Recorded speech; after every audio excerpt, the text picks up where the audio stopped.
হুবহু হাসিনার পথে হাঁটছেন তারেক রহমান। দর্শক, নাহিদ ইসলাম এনসিপির আহ্বায়ক এমপি তিনি সতর্ক করেছেন এই বিষয়ে। তিনি বলছেন যে সরকার পুরনো পথে হাঁটছে এবং সবাই যদি ভুল পথে চলে এনসিপি সঠিক পথ দেখাবে। দর্শক, নাহিদ ইসলামের যে বক্তব্য সরকার পুরনো পথে হাঁটছে, এটার সবচাইতে ভালো উপস্থাপনা এইভাবে হয় যে হুবহু শেখ হাসিনার পথে হাঁটছেন তারেক রহমান, এতে কোনো সন্দেহ নেই। দেখেন, শেখ হাসিনা শুধু 5 বছরের জন্য ক্ষমতায় আসেনি এবং শেখ হাসিনার মিশন ভীষণ 5 বছরের জন্য ছিল না। শেখ হাসিনা ক্ষমতা এসেছিল প্রথমে 2021 সাল মেয়াদে। 21 সাল পার করতে পারার পর ওটাকে 41 সাল করেছে। আর তারেক রহমান ক্ষমতা এসেছে 2042 সাল মেয়াদে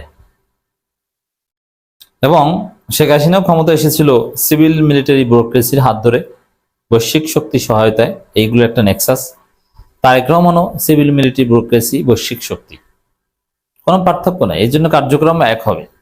শেখ হাসিনাও বিদেশি শক্তির কথায় মন্ত্রণালয় বন্টন করেছিল, তাদের অ্যাসাইনমেন্ট, তাদের পন্থী লোককে সেট আপ করেছিল।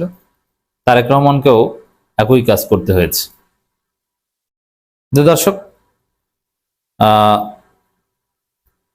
প্রত্যেকটা পদে পদে অতি সূক্ষ্মভাবে আমরা যখন খেয়াল করছি, আমরা দেখতে পাচ্ছি যে শেখ হাসিনার সাথে মিল আছে এবং শেখ হাসিনাও যেরকম ধর্মীয় কার্ড খেলতো এবং উন্নয়নের জোয়ার খাওয়াতো ইনস্টেড অফ ডেমোক্রেসি, তারেক রহমানও সেটা করার চেষ্টা করছে। যেমন হুজুরদেরকে ডাকছে, সম্মান করছে, জাকাতের কথা বলছে, শেখ আহমদুল্লাহকে পাশে বসাচ্ছে, শেখ আব্দুর রাজ্জাক বিন ইউসুফকে সামনে বসতে দিচ্ছে এবং শেখ আব্দুর রাজ্জাক বিন ইউসুফ দাঁড়ান না, খাল কাটছে, ফ্যামিলি কার্ড দিচ্ছে, যেগুলো আনপ্রোডাক্টিভ সব, এগুলো একটাও ইনকাম জেনারেটিং না এবং সামনে এটার ভয়াবহ প্রভাব পড়বে অর্থনীতিতে। কারণ আপনার ইনকাম নাই, আপনি শুধু খাচ্ছেন, বিনা কাজে টাকা দিচ্ছেন, এগুলো টোটালি অ্যাবসার্ড, অর্থনীতিতে আত্মবিনাশী কাজ।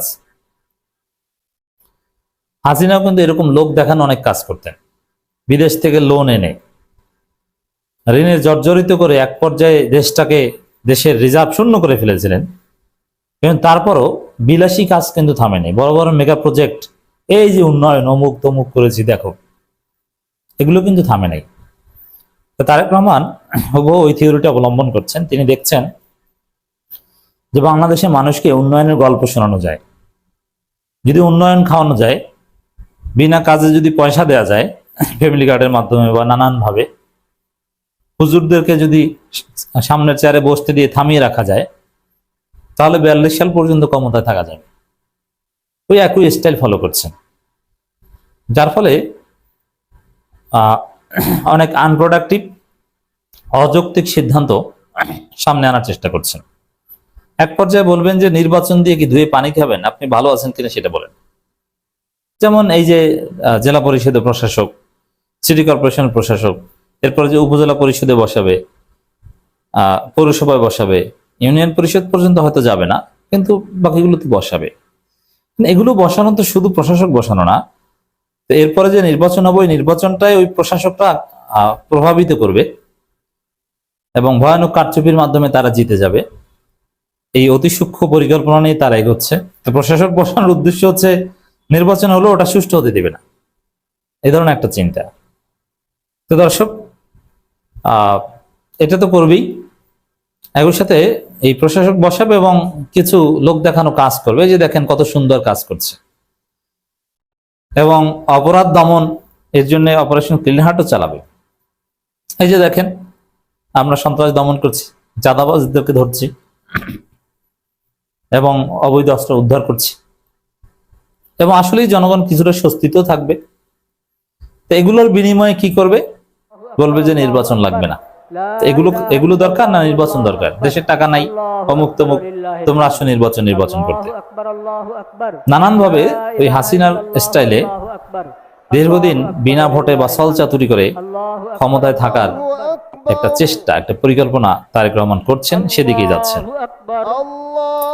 এবং দেখেন, যেই বিএনপি বলছে যে আমরা ক্ষমতা আসলে সংবিধান ছুঁড়ে ফেলবো, যেই বিএনপি বলছে যে জনগণের জন্যই সংবিধান, অতএব জনগণকে জনমতের বিরুদ্ধে সংবিধান দেখাবেন না, হাইকোর্ট দেখাবেন না, বিএনপি সেম কাজ করছে এখন। তারা জনগণকে সংবিধান দেখাচ্ছে, তাও আবার কোন সংবিধান? যে সংবিধানকে ছুঁড়ে ফেলার কথা বলেছিলেন খালেদা জিয়া, সেই সংবিধান, এবং সংবিধানে দোহাই দিচ্ছে। হাসিনা সংবিধান থেকে এক চুলো নড়ে নেই, সংবিধানের উপর বহাল থেকেই কিন্তু হাসিনা ফ্যাসিস্ট হয়ে উঠেছিল। ফ্যাসিস্ট হতে হলে সংবিধানের উপর বহাল থাকতে হয়, এটা কিন্তু একটা বিষয়। সংবিধানের ধোয়া তুলেই ফ্যাসিস্ট হতে হয়। ফ্যাসিস্ট হওয়ার আলামত কি? সবচেয়ে বড় আলামত হচ্ছে আপনাকে বারবার সংবিধান সংবিধান বলতে হবে, সংবিধানের বাইরে যাওয়ার কোনো সুযোগ নেই। এর মানে জনগণ কি বলে, জনমতকে উপেক্ষা করাই তো ফ্যাসিজমের প্রধান উপাদান। জনগণ কি বলে ওদিকে তাকানোর টাইম নেই, সংবিধানে কি আছে ওইটাই হচ্ছে মূল। আবেগে দেশ চলে না, জনগণ হচ্ছে আবেগে চলে। তো দর্শক, হুবহু হাসিনার পথে হাঁটছেন তারেক রহমান। এর নানান প্রজেক্ট আছে। এখন ওই আধার কার্ড করবে, সকল নাগরিকের জন্য একটা কার্ড, সেখানে সব তথ্য থাকবে, আবার সুবিধাও থাকবে, যে সব নাগরিকই মিনিমাম সেফটি পাবে, সোশ্যাল সিকিউরিটি পাবে, এরকম একটা প্ল্যান আছে। ফ্যামিলি কার্ড এগুলো বাদ, পঙ্গু ভাতা, বেকার ভাতা বাদ, সব নাগরিকের একটা কার্ড থাকবে। সেখানে প্রায়োরিটি বেসিসে কারো সুযোগ সুবিধা একটু বেশি থাকবে, কারোটা একটু কম থাকবে, কিন্তু কার্ড একটা সবার থাকবে। চাইলে অনেকে যে কেউ নিতে পারবে। কারণ এভাবে ফ্যামিলি কার্ড বন্টন ওটা লোক দেখানো, কারণ এটা কয়জনকে দিবে, এই জন্য সবার জন্য থাকবে। এই যে কাজগুলো, এগুলো বাংলাদেশের অর্থনীতিকে ধ্বংস করবে। আপনি খান খয়রাত করে আপনি যদি 10 তলা বিল্ডিং এর স্বপ্ন দেখেন, এটা কি হয়? বিএনপি সরকার এইটা করছে। আরে বাংলাদেশের রিজার্ভ নাই, তেল নাই, আপনি আসছেন আধার কার্ড মারাইতে। এগুলো ফালতু। এগুলোর ফলাফল যে কতটা বিধ্বংসী হতে পারে টের পাবে শীঘ্রই। তবে হাসিনা পেরেছিল অনেকদিন, কিন্তু বিএনপি পারবে না। হাসিনার পথে হেঁটে হাসিনাই টিকতে পেরেছেন মোটামুটি যা পারছেন, কিন্তু হাসিনার পথে হেঁটে তারেক রহমান টিকতে পারবেন না। জাতীয় নাগরিক পার্টির আহ্বায়ক ও বিরোধী দলের চিফ হুইপ নাহিদ ইসলাম বলেছেন, সরকার পুরনো পথে হাঁটতে শুরু করেছে, সংস্কারের বিপক্ষে স্পষ্ট অবস্থান নিয়েছে। হ্যাঁ, ক্ষমতায় এসে প্রতারণা করা এটাই হচ্ছে সম্ভব ফ্যাসিস্টদের কাজ। আওয়ামী লীগও সেম কাজ করেছিল। ক্ষমতা আসার আগে ভালো ভালো কথা বলেছিল, গণতন্ত্রের কথা বলেছিল, ক্ষমতা এসে গণতন্ত্রকে ভুলে গেছে এবং বিদেশি শক্তির পরামর্শে দেশে একটার পর একটা অঘটন ঘটিয়েছে। বিএনপিও সেম শুরু করেছে, তারা এখন ইসলামী ব্যাংক দখল করা শুরু করেছে। সংস্কার ও পরিবর্তনের জন্য এনসিপি লড়াই অব্যাহত থাকবে উল্লেখ করে নাহিদ ইসলাম বলেন, আমরা সংস্কারের পক্ষে, বিচারের পক্ষে, দুর্নীতির বিরুদ্ধে। মাননীয় প্রধানমন্ত্রী সরকার পুরনো পথে হাঁটলে আমাদের নতুন দিগন্ত উন্মোচিত করতে হবে, সংস্কার বাস্তবায়ন লড়াইয়ের জন্য সবাইকে প্রস্তুত থাকতে হবে। এই যে লড়াই, এটা আগামী নির্বাচন কেন্দ্রিক লড়াই। মাসিক সম্মানী ও উৎসব এরাও কিছুদিন পর বলবে, জামাতও বলবে, দুই আন্দোলন করে যে বিএনপি সংস্কার করলো না, কি করার, 5 বছর পর আমাদেরকে ভোট দিবেন, আমরা